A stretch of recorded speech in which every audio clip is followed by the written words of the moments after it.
Hello, everyone, and thank you very much for tuning in for another live stream. Today's topic is supply chain, and especially the massive challenge that a COVID-19 vaccine will pose to the global supply chain.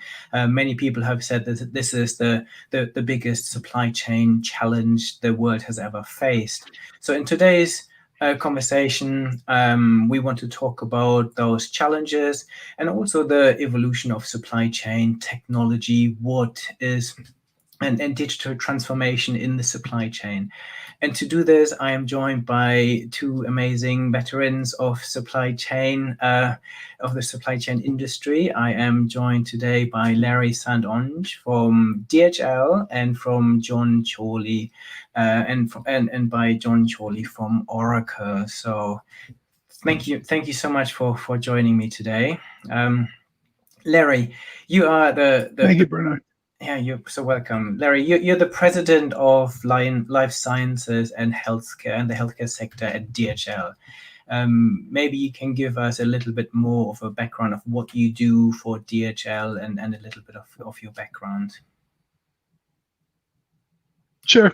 I'm a 3-decade veteran with DHL, so I've been with the company for a number of years, more than half my life at this point. And I've had a number of roles at the company, but currently lead our life sciences and healthcare sector across the globe. In that position, I'm responsible for driving solution development across our business units and also working with the business units to ensure we gather information and are investing in the right appropriate digital capabilities and or physical capabilities around the world to service the needs of the life sciences and healthcare sector. Very good. Thank you so much. And I think you said you were military before you joined DHL. Is that right? Yes. I actually live in New York, close to West Point, where I went to school, and I had some time in the military before I joined the company.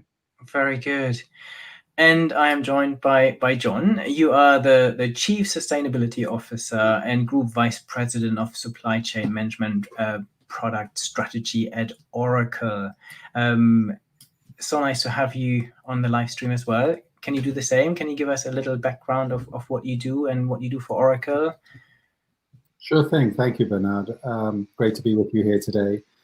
Yeah, I've got a long history in the IT industry, all focused on developments of supply chain related software. I've been an implementer, a developer, and an operator of those systems. I've also been with Oracle for quite a long time, about 2 decades plus. And I've had a number of roles in Oracle, but my main role right now is driving our supply chain product strategy with particular focus on our cloud systems, our SaaS-based cloud applications. Mm-hmm. I also have a second hat, which is I run the corporate sustainability policies for Oracle, environmental sustainability. And that is obviously a passion. I also think it's a very important aspect of supply chain as well. So I find those two roles do fit very well together. Very good. No, I couldn't agree more. Very worthwhile challenges. So we said we would talk about the massive challenge posed by COVID-19. So Larry, I want to go to you first. And people say that this could be the largest supply chain challenge the world has ever faced. What do you see as the key challenges when it comes to logistics and supply chain around the COVID-19 vaccine, should it arrive at some point? Well, I'd say first, Bernard, it starts with scale. I mean, the worldwide production of vaccines, depending on which expert authority you turn to, is typically between 3 billion and 4 billion doses a year. In order to be able to vaccinate the world on COVID, with a successful vaccine, or in all likelihood vaccines, because I do think there'll be plural that come to the market, you're talking probably 10 billion doses or potentially more, because some of the vaccines will require 2 doses per person. So scale in and of itself at 2.5 times the typical global production of vaccines for flu and meningitis can obviously be a challenge. But then it becomes even more concerning in the regard to the temperature requirements. So many of the vaccines that are being developed in a very accelerated format on the clinical trial spaces. And I'm sure they'll be quite safe. So that's not the concern. But typically what people may not realize is that part of a clinical trial also allows the manufacturer to gather data about the temperature stability of the vaccine during transportation. So how long can it be exposed to an alternative temperature outside the ideal before it starts to potentially lose its efficacy? A typical clinical trial might run 1.5 to 3 years, and obviously we're talking just a few months to develop these vaccine potential solutions in the market space. So part of the challenge we see is that some of the platforms, the technology platforms out there, the RNA platform, the viral vector platform, potentially require a colder temperature than vaccines are typically stored and distributed and released at. And that's typically at a +2 to a +8C environment. So 5C would be ideal for most vaccines. If we look at RNA, potentially the requirement could be at a -70 or -80C temperature. So that brings some physical challenges around the product movements around the world, because in order to achieve that, you need special packaging, but then you also need things like dry ice. So the availability of dry ice in certain parts of the world, the limitations on the amount of dry ice you can put on an aircraft, because the release of carbon dioxide is essentially a hazardous material. So there are limitations to the amount of dry ice that can go on a particular flight. So those are some of the challenges we see. And then when you expand that across the world and think about some of the harsher climates and potentially some of the challenges in some of the lesser developed countries where they may not have some of the infrastructure capability, may not have access to a fleet of refrigerated vehicles, to dry ice capabilities at the abundance that may potentially be needed, to those kinds of challenges, I think that's where it poses a challenge, none of which I think is insurmountable, but it's something that we certainly believe the world has to start planning now and addressing in anticipation of that. That's much of the work that we're doing today within our organization. That's great, and it definitely is taking me by surprise when you think, okay, you're getting a vaccine, or everyone's hoping for this, and then as by magic you just think this will be available across the globe. But actually we sometimes forget what logistical challenges this brings. And if we suddenly talk about -70 degrees C, having things transported all across the world, that is a massive challenge. What do you see the role of technology playing in all of this? How can technology help with this, Larry? I would go beyond saying technology is an enabler. I would say it's a critical element of the entire process, because in transporting and moving vaccines and just pharmaceutical product around the world, one of the critical elements is measuring and evaluating risk. And technology is the differentiator there. So DHL, for instance, almost a decade ago, started tracking the temperature outside the box as it moved through the transportation cycle. So we're now able to leverage that data to make recommendations to clients or potential shippers as to what are the appropriate airport pairs to look at, or what the efficacy might be of a particular temperature control packaging. So that sensing capability is a critical element on the risk side. Then you take it a step further, essentially the IoT application, being able to track these boxes through the life cycle, being able to know where they are at every point. I mean, not only is there a security concern in making sure we harden the supply chain to keep the bad guys out, because I absolutely think that could be a concern, in certain parts of the world, but it's also about ensuring that we've got the ability and visibility of the box as it moves through, to make sure that it's not sitting on the tarmac exposed to a potential 45C temperature range that could threaten the efficacy of the vaccine inside the box. So technology is absolutely the enabler, the link that puts it all together and allows a complement to the physical processes, which can be as well documented as possible, but you still need somebody to be able to monitor and watch that and ensure that the flows are going the way they're supposed to and can react to it. And that's where I think technology makes such a huge difference for all of us. Yeah. You can couple that even with some of the predictive analytics capabilities that are developing out there to analyze, temperature patterns and what that might represent in the way of risk to shipments and some of those things. So I think technology is a huge differentiator for the sector overall. Very good, thank you. I just want to say hello to everyone on this stream, or if you're listening to this on my podcast afterwards or on YouTube. It's so lovely to see you all here. Let me just pull in a few people saying hello. I've said hi. Luke is saying hello, saying good morning from Kansas City. Very interesting topic. Good to know that people are actually looking at these issues, which is great. And I've got Tirem from Pakistan joining us. We have someone from Texas, someone from Chicago. We have someone from, again, Texas, from India.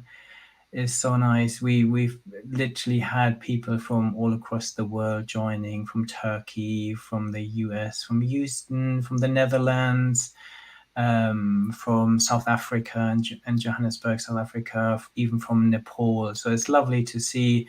I believe in most of those live streams that I've been doing, we've had people from all continents other than Antarctica, I believe. If you are from Antarctica, let's please say hello. So I think you painted a really good picture there, Larry, saying, okay, that is a massive challenge. Technology plays a really crucial role. Let me go to John. Do you think, what's your take on the role of technology? And I guess most importantly, is technology ready for all of this? Can we utilize the right technologies across the world to actually make this all happen? Well, just before I answer that question directly, Bernard, I just want to say it's really wonderful to see that we have a global audience really looking at this global problem. And I think if there is any positive out of this, it's that there's a unifying element in terms of trying to rise to meet this challenge. And that, indeed, in many respects, the role of supply chain has never been more visible and important. And I think that as supply chain professionals ourselves, we have often labored in the dark, as it were, but now increasingly people understand that in order to make these things happen in the world effectively, efficiently, reliably, supply chain is absolutely critical. Mm-hmm. Another point I just make is that I think we need to see this not as a one-time event. It's very likely, I think, that any vaccine will require booster shots. There'll be a need to monitor its effectiveness, in the population, maybe with the individual understanding how they're reacting to the shot and whether they need to get a refresher. So we're looking, I think, at a very long-term challenge that's going to add requirements across the supply chain for quite a period of time.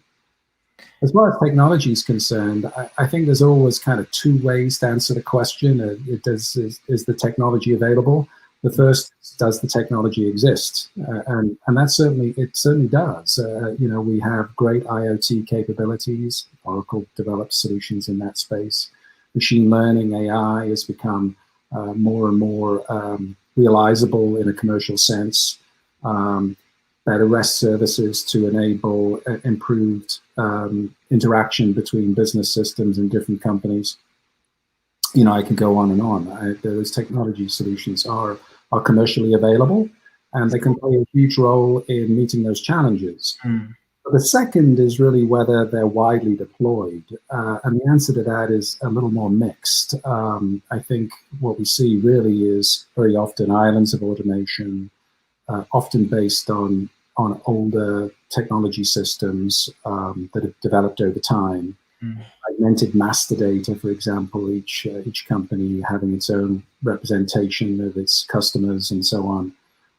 And that, frankly, will be a challenge for us to overcome.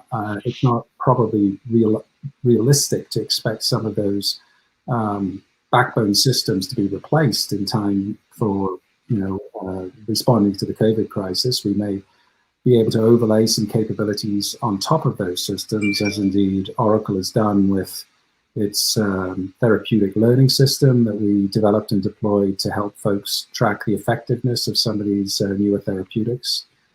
But there will still be a need to rely on some aging systems and to make the best of those. So, obviously our goal at Oracle, frankly, is to help folks make those transitions to newer technologies, more integrated, more flexible, more technologically advanced technologies through our cloud solutions. And some of those customers have already done that. Others are thinking about doing that. But there will be a series of challenges I think we have to meet in making those existing infrastructure elements work effectively to meet this crisis. Very good. So it's good to hear that the technology is there, that it just needs to be scaled up, I guess, in many instances. I'm just having a look through the stream again. We've had people from Kenya. Hi, Anne from Kenya. Larissa from Brazil is joining us. Niraj from Cambridge. We have Michelle from North Carolina. And we are having Rosalie saying hello from the Central Coast in California, saying thank you very much for all this vital information. We talked about technology, and I think Joanne is asking that in terms of authenticity and traceability, the blockchain technology and blockchain platforms must have a place in here. Do you see that, John? Yes, absolutely. I think blockchain provides a means of sharing information between organizations in a non-repudiatable, secure way. I think that best deployed, they're either deployed through a major channel master distribution organization such as DHL, or maybe the actual manufacturer. The key is to really try and expand the scope of those solutions to provide a broader view of what's happening in the supply chain by ensuring that there's some standards around that there's some commonality in the kind of systems that that people are putting into that blockchain. Otherwise, you'd end up again with islands of information. So either those systems need to become truly cloud-based and shared, or there needs to be some agreement of interoperability between that information. The key, as always, is to break down those natural barriers between members of the supply chain, and to have the different organizations that are collaborating around this challenge to share that information as openly as possible. With that, the technology exists to do that, but with that breakdown of those barriers, I think we'd be better able to have that holistic view of the supply chain and tackle challenges such as diversion, authenticity of product, as Larry pointed out, the quality of that product as it moves through the supply chain, and I think all of those things are a combination of both technology and social business interaction challenges that we obviously all need to work together to break down. Yeah, so the technology is there. There are still barriers to all of this. You talked about the fact that actually at the moment we haven't really got a global platform to coordinate any of this. I guess there's a big role for governments to play in all of this. I think that the supply chain element needs to be very, very much looked at. If you were to summarize some of the key barriers you see that need to be overcome now between now and distributing the actual vaccine, what would you say are the key barriers? I think I mentioned earlier there's sort of underlying infrastructure elements that are likely to be difficult to change in a quick way. So for example, having a common view of master data. It's likely that suppliers are going to be faced with distribution of product to a whole series of newer customers that they may not have dealt with before. So how do they manage that effectively? And clearly there would be some advantages in having some improved data pools and commonality around that information. But certainly this is an area that businesses distributors, manufacturers need to be focusing on right now. This is, they all have systems for this. They may not be as optimal as necessary, but they can roll up the sleeves and start cleaning up their master data. So I think that is a key area. I think as we evolve through this, we're going to look at opportunities to make that a more common process.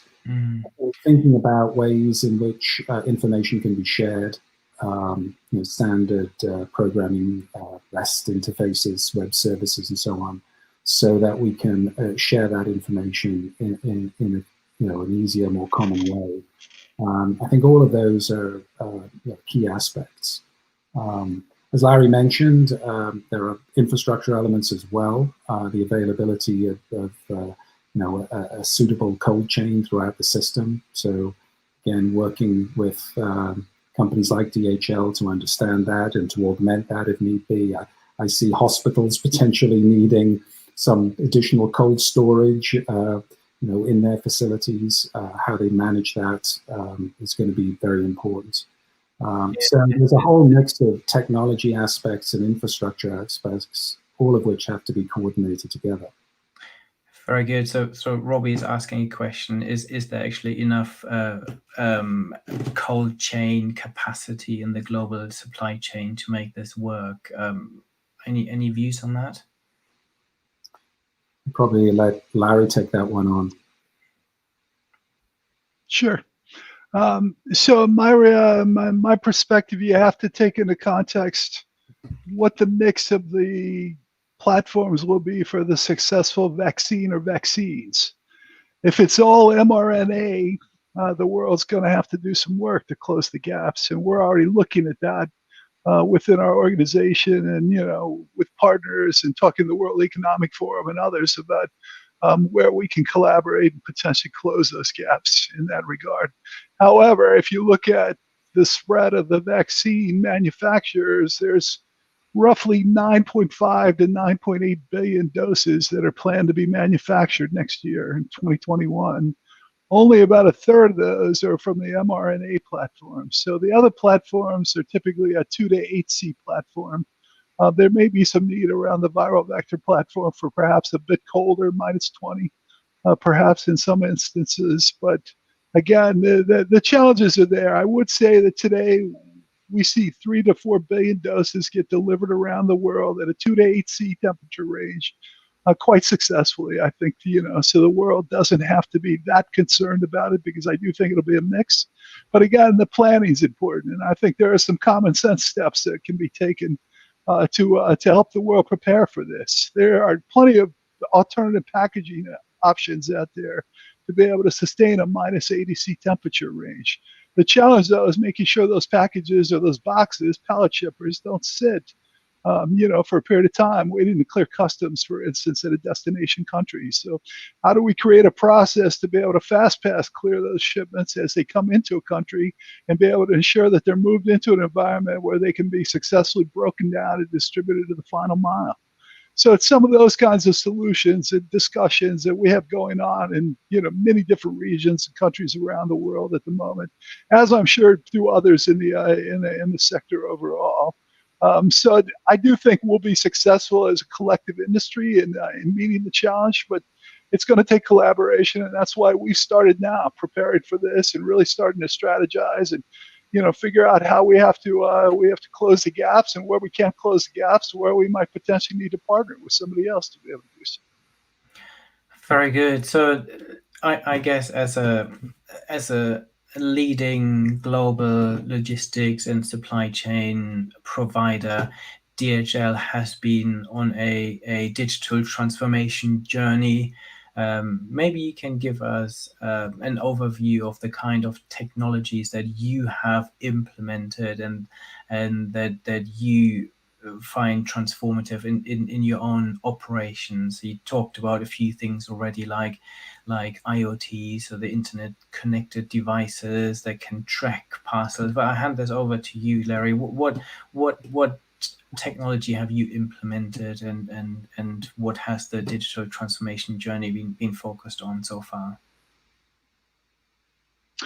I mean, DHL, I think for us, innovation is kind of a cornerstone of who we are as a company. And we've been on a very accelerated digitalization journey in the last several years. For me, in the logistics, which is a sector or an industry that I think is ripe for disruption. I mean, since 2012, I believe the number is something like 35 or 40 billion dollars that have been invested in new startups that are intended to disrupt some part of the logistics business. I see opportunities in physical objects, so robotics, of course, unmanned aerial vehicles, potentially, even unmanned, movement devices, potentially trucks at some point, but more likely in the short term, devices that can move pallets around a sortation center, or devices that can go out, find a trailer in a yard, and affix to that trailer and pull it into the docks that can be offloaded. In the short term, even 3D printing. I mean, in life sciences and healthcare, I see opportunity potentially there. You start to think about certain devices, or potentially even being able to manufacture a pill, at some point in the near-term future. I think communication is a critical element. Certainly, IoT plays a big piece there, but we're working with things like wearables. So we started a pilot in our warehousing business to use wearable devices, much like an Apple Watch per se. But really, it was focused on an ergonomic challenge, because we had people that would injure themselves with bad posture, bad lifting, those kinds of. And then we found when the pandemic broke out that it became an ability to help manage social distancing, on those solutions. So it had an alternative benefit for us that we were able to leverage as we go forward. Data-driven analytics and planning and forecasting is an incredible element. We have, good distribution practice is the standard by which the pharmaceutical industry measures transportation of pharmaceutical product around the world. We've got a compliant cloud-based system that allows us to track all the standard operating procedures specific to a lane level shipment, and the partners that are involved in moving that shipment, but also to track the shipment transaction through the cloud as we move forward. So what happens at every point it's touched? So that's allowed us to start to analyze risk and to be able to tie it all back together. So, and I think of all the enabling technologies that sit underneath that. Blockchain is certainly a key element. We have a particular center of excellence inside our enterprise that's looking at all the blockchain opportunities. So I couldn't agree with John more. I think blockchain is the answer for the future. I don't know if it's going to fully arrive enough in 21 to allow us to be able to leverage it completely for the vaccine solution, but I certainly have hopes for the future about what it can mean, because I think it's a game changer for us if we all get it right. Very good. So I would. Oh, sorry, Bernard. Go ahead. No, you go on. I was just going to say, DHL has released a trend radar report. It's actually our 5th edition recently. It's a report that we gather. We publish it every other year, but we track all the the trends in the industry, the logistics and supply chain sector. And I think for anybody in the audience who would like to learn more, I certainly encourage you to Google that, or search it. And you'll find it's an easy microsite download, and I think it's got some interesting insights into some of the potential technologies that are going to really change supply chain over the next several years. Yeah, I completely agree. We'll stick this into the comments later on when we're finished. So I think the tech radar, the trend radar report that you shared with me is one of the most comprehensive reviews of the impact of trends, both technology and technological and societal, on supply chain. So, and I think you paint a really good picture of how DHL is responding to it, applying things like artificial intelligence, things like Internet of Things, cloud computing, robotics, automation, self-driving cars, and automating warehouses. So absolutely. I want to go to Jon now. You are an expert in this field. You obviously work with lots of different organizations, so you see it across the industry. And what do you see as some of the technologies that are transforming the industry at the moment? And have you got any examples of organizations that are using this and transforming themselves with those technologies? Yeah, I think great question. I'm also going to put in a plug for the Logistics Trend Radar, which is an excellent document, and is not just about logistics. I think it really does cover a broader view, and it includes, you know, aspects of global trade, manufacturing, and so on. So, great document. Now, I think fundamentally what we're seeing is a change in the level at which business systems and systems in general interact with the physical world. If you go back to ERP systems, they were essentially financial systems. You add supply chain to that, you sort of push down the level of that interaction. And really now the technologies that we're looking at enable us to have a very intimate interaction with what is actually happening in the physical world, and to control that. So through the use of IoT sensors, get better view of individual packages, how they're moving, what their environment is like, how they're being handled, where they are, through interaction with automation equipment, 3D printing, as Larry mentioned, but also robots, material handling equipment. We're much more able to have that interaction seamless between essentially the business and the physical world systems. I think as we look to the ongoing trends, we're going to see that line go further and further down till there's really, you know, a degree of seamlessness between those interactions. Some of those are going to be, you know, driven by, you know, automation, where we're going to really have to rethink the interaction between the human and machine interface. You know, how do you drive and issue work that is substantially automated but also has a human role? How do those interfaces work together with their interfaces with the business systems? How do you make use of AI and machine learning technology that's able to really think about things at that level of detail, at the level of the individual unit, and how it's moving and operating? And obviously, you know, we believe very strongly that the best way to achieve much of this is through the deployment of cloud and SaaS-based solutions, which are able to more flexibly move with those technology shifts. I don't think we know what the end game is. We probably never do.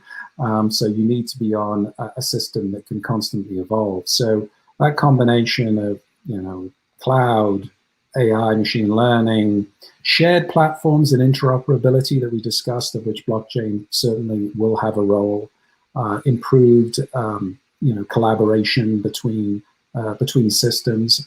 I often say that supply chain systems spend 90% of their time trying to mirror what the other person is doing. Now, you know, essentially, if you have better interoperability in shared systems, you can eliminate a lot of that and essentially operate off a common shared understanding of state. And that I think will gradually be an evolution that we do see, and it would be enormously powerful. And then, as I mentioned, finally, that automation aspect, which is going to disrupt most every aspect. If you think about an autonomous vehicle arriving into a yard, how does that interact with the system? How does it talk to the warehouse? How does it coordinate the activity? Those are going to be areas, I think, of, you know, exciting developments as we look forward to the next few years. Very good. And what I'm seeing is that in every single industry, we've seen an acceleration of digital transformation brought on by this pandemic. And I guess in the logistics and supply chain industry, this has also been the case, but it has been amplified even further by this massive challenge of getting the vaccine to everyone potentially. So if we look at DHL's digitization journey, their digital transformation, and getting DHL ready for where it is today and for the future, Larry, what would you say have been the key learning points? If there are any tips you can share with anyone else who is going on a similar journey, any mistakes to avoid, any particular aspects to focus on, what would you share with us? I think for us, one of the key learnings I would emphasize is working, in our case, you know, this sector from the patient backwards. really starting there and not thinking about driving to the patient, but working back from that patient experience and how you would need to be able to adapt and accommodate the changing market. I see incredible change coming, very, very rapidly in the life sciences and healthcare sector. I mean, the fact that artificial intelligence is being applied to repurpose drugs now for therapies and some of those challenges, that potentially will expand or enhance the need for that deep cold chain that we talked about, that -70 and -80C, because some of these companies that are developing vaccines, they didn't start out as companies focused purely on vaccines. They were developing oncology therapies or other therapies. So they're repurposing in some degree or using data to analyze that. I also think the point of care is changing rapidly. So, you think about testing as an example. How rapidly are we going to see an off-the-shelf COVID test? And is that going to require a reverse supply chain for that, as we move forward? I think the era of contactless treatments is coming. So, the whole connected healthcare system, you think about it, we're gathering so much data. I've seen pundits say that as much as 40% of the world's data comes out of the healthcare environment. So if you start to think about that, the confluence of technology and healthcare is going to just evolve even more rapidly. So we as a logistics company have to be anticipating, what do we need to do to help stay abreast of that? How do we help drive that contact with the patient? Are we part of the infrastructure? If you think about a diabetes patient who might have a self-monitoring system, are we then the fulfillment of choice to get those resupplies there? Or software as a medical device, and you think about what the capabilities are there with some of the devices that are out there. Are we looking at an environment where somebody might be having a potential cardiac issue? We need to be able to provide those doctor capabilities on the spot. I mean, so the whole industry is evolving very rapidly. As a network, we have more than 170 industrial pharmacists across the world that help us measure and manage our healthcare system for the pharmaceutical companies that we do business with. And, so are we in effect potentially going to become a pharmacy at some point, or, provide some solution along those lines? So it's all those trends, I think, where technology is going to converge with this, and where, again, that information at the fingertip is going to make such a huge difference, and being able to respond rapidly is going to be a critical element for the successful solution in life science and healthcare system of the future. Very good, and I think this is a super important point, actually, starting with the patient and then working your way back. And then you outline so many different technologies, and I think also the way you scan the environment. I think the logistics trend radar is such a good way of scanning what technology is out there. So you then, as an organization, make sure you adopt those technologies as they become available. In terms of your hopes and predictions for the future, if you say, okay, that there are other things I would like to modernize in our supply chain operations, what would you say are your hopes and predictions for the future in terms of the technology that you see coming along on the horizon, and where you would see a stronger emphasis from a DHL perspective? I think for us, the cold chain is just going to get colder. And what I mean there, if you look at, the influx of medicines that are under the therapies that are being developed by many of the pharmaceutical companies out there, they're biopharma, which typically means that it's large molecule, it's protein derivatives that require a colder temperature to be able to maintain stability through the transportation cycle. So we're very, very focused on many of the things John talked about. How do we gather data around those shipments as they move through the system?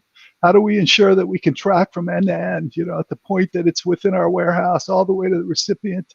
And certainly, how do we support the worldwide effort to create serialization around this, to be able to track a therapy from the original vat that it was manufactured in, the manufacturing line? So I think those elements are all technology driven, will be critical. I think, making sure that we move more and more to the cloud. We're driving more systems that allow us to create that layer where we can interface and be able to add technology seamlessly, really at the flip of a switch, like turning on a light switch, I think is a critical element for us as well, planning for the future. So in our role, we're here to support it.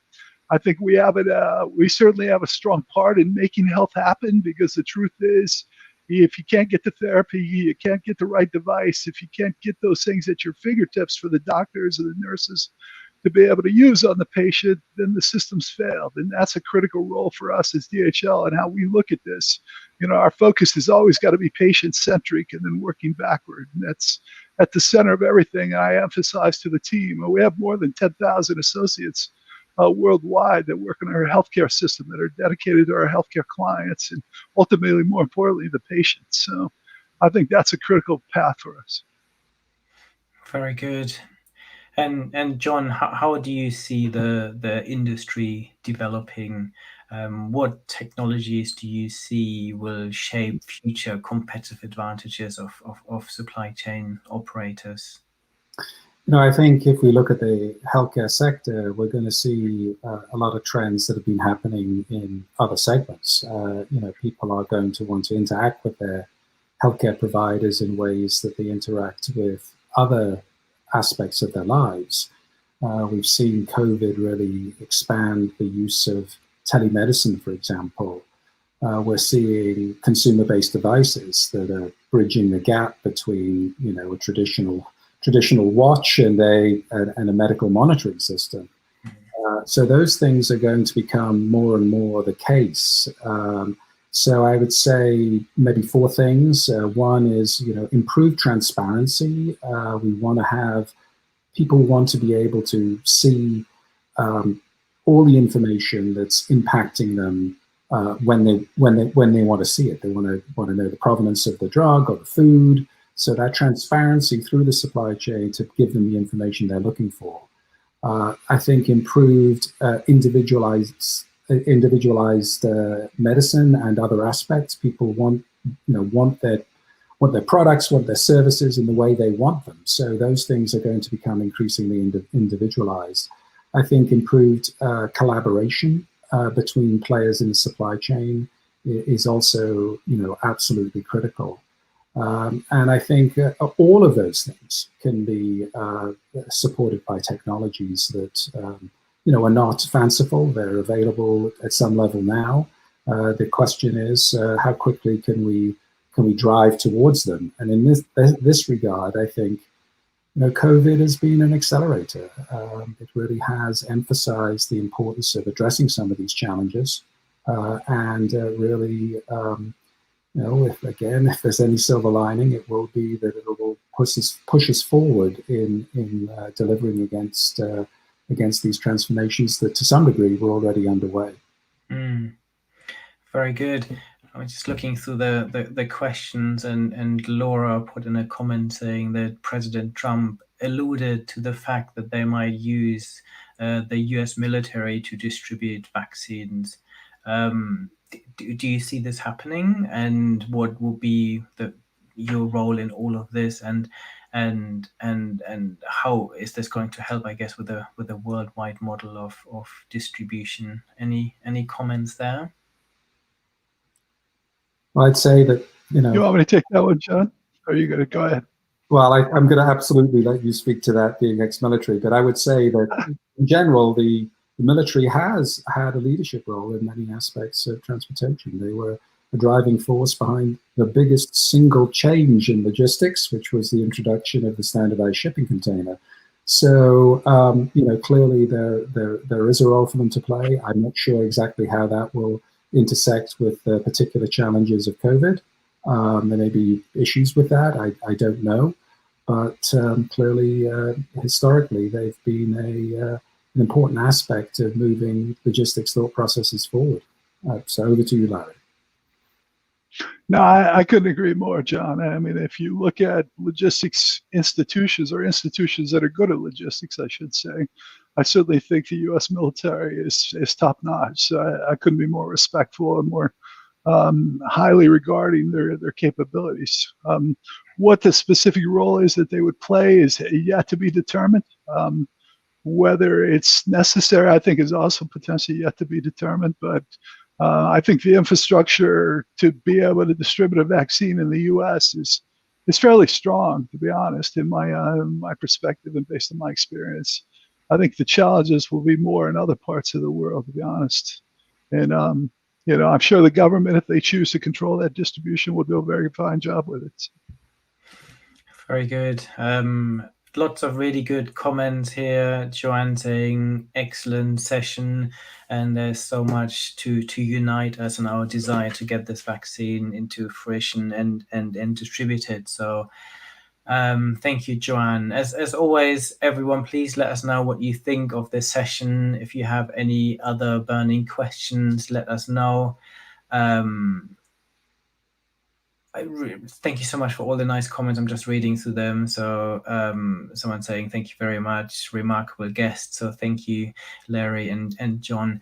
Maybe we can finish this with a little quick fire round of maybe your top challenges you see for the vaccine to be distributed. Maybe the one or two top challenges, and maybe your top 3 technologies that you see will have the biggest impact on the supply chain industry in the future. Do you want to take this first, John? Do you want to have a look at your biggest challenges when it comes to the vaccine distribution? Yeah, I think Larry nailed it coming into this meeting. It's essentially scale, speed, and global. The fact that it's all hitting at once, and there's so many unknowns about the makeup of whichever vaccine or vaccines, more likely, I think there's 190 or so in development. So the scale, the speed, and the global nature of the challenge, and also, frankly, the consumer pressure, how that's managed, because obviously it won't all be available initially. So the policies around how we manage that process are going to be challenging socially and politically. So, absolutely, yeah. And with the consumer pressure comes the political pressure. Absolutely, very good. In terms of technology trends, what are your top 3 picks in terms of technologies that are transforming the supply chain industry? I think we probably mentioned most of them already, but I'd say cloud and SaaS as a deployment paradigm, together with improved cybersecurity and so on that goes along with that. AI, machine learning, becoming more less of a science project and more of a mainstream technology that can be used in business systems and is exposed in a way that's very consumable by the user in the application.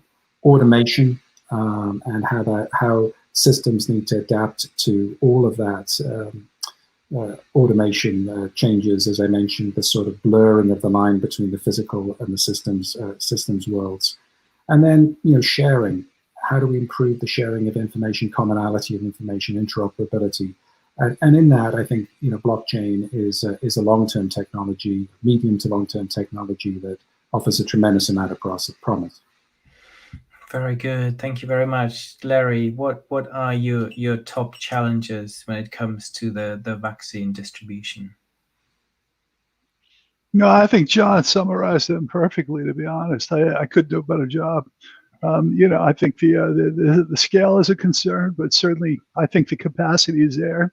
The scale is a concern in the context of so much of the world's flight capacity has been taken down. So we're really planning for that. And the capacity is there, don't get me wrong. But it's ensuring that it's available, ensuring that it's properly planned, that we work together collectively with our airline partners and the governments to be able to anticipate and be able to provide the lift so we can get the product there when it needs to be. I think is a concern for us. And certainly, again, nothing insurmountable, with just a lot of planning and a lot of the devil's in the details, so to speak. The global nature of this is certainly a challenge. We're talking potentially -70, even -20 C in an environment that's, sub-Saharan Africa or some of those challenges where the climate is quite challenging to begin with for a cold chain environment, and the infrastructure may not be there to the degree necessary. I think the planning element becomes even more critical, and then the visibility. How do we tie all that data together? And I'd say it's important to remember this will evolve. I don't believe that the supply chain for the COVID vaccine will stay at -80. I think over time, as more sustainability, our data is reviewed, as shipments start to move, the companies will be able to make transitions to a more typical 2 to 8C environment on that. But again, that's going to be around the data, right? About tracking that and being able to measure the temperature inside the box and the temperature outside the box and the efficacy of the drug as it's reached, how long it can be exposed to a 2 to 8C environment and still maintain the achievement or the potential that it should have in preventing the virus from infecting the host. So I think that's my key concerns, and really just working with this. I don't want to make this a DHL plug, but my team and I worked with McKinsey to publish a white paper around the challenges that we've seen since the virus outbreak occurred earlier in the year. And I certainly encourage anybody in the audience that wants to understand more about what the specific vaccine challenges might be to get that white paper, in particular focus on chapter 2, in the other 3-chapter paper. In regard to technology, again, I think John hit it spot on. I think we see the world through much the same prism. He's providing some of that technology to our institutions, and I have nothing but the highest respect for Oracle and what their capabilities are. It's a company I've known and interacted with for most of my term with the company. So, the solutions that are out there are critical. And then how do we continue to really leverage that data to enhance the system? Where do the point of connections extend to next? And I do think in the not too distant future, we're going to see a situation where, you're going to have a device on your hand. It's going to be able to scan your body, and it's going to be able to tell the provider, or providers what you might need, within the hour, within 24 hours. And I think, as a logistics company, we have to think about how do we help bridge that the physical and the data, the online or the cloud, and the physical delivery of the therapy or device or whatever it might be. And it could be, a totally different world. I mean, we may see a situation where you have mobile doctors that are in vans, and we're providing the logistics infrastructure for that, or we've got mobile hospital concepts. So I think really focusing on that and where that digital innovation needs to go, I think is going to be a critical element for us and the industry and the sector, I should say, overall, to think and consider as we move forward. Very good. And I think tackling this challenge now and implementing this technology and getting ready for this global distribution can only be a good thing, right? Because it will put our world into a better place to tackle future challenges that I don't believe that this is the last pandemic we'll see. And I think getting the world ready to have those supply chain systems in place that operate globally is definitely I think really important. I'm just looking through this stream. Banu is saying this was a really insightful discussion. Thank you very much. But he has concerns about distribution in some of the developed countries. I completely agree with this. I think we all share this. And then overall, Farah saying, thank you very much. Very informative. Leon saying, excellent insight. Thank you very much. And Gustavo is also saying very informative things. So thank you very much for you, John and Larry, for joining me today. That was fascinating and such an important topic. I'm sure we can do this again at some point when we know more about where we are with vaccines and everything else. Until then, thank you very much. And anyone who wants to re-listen to this conversation, head to my YouTube channel where you can find the conversation, or this will be available as a podcast. So you can always listen to any of my conversations on the podcasts, or simply connect with me on LinkedIn and connect with John and Larry as well. And we will make sure we stay in touch with you. Thank you very much and have a lovely day and stay safe, everyone. Thank you, Bernard. Thank you, John. Be safe.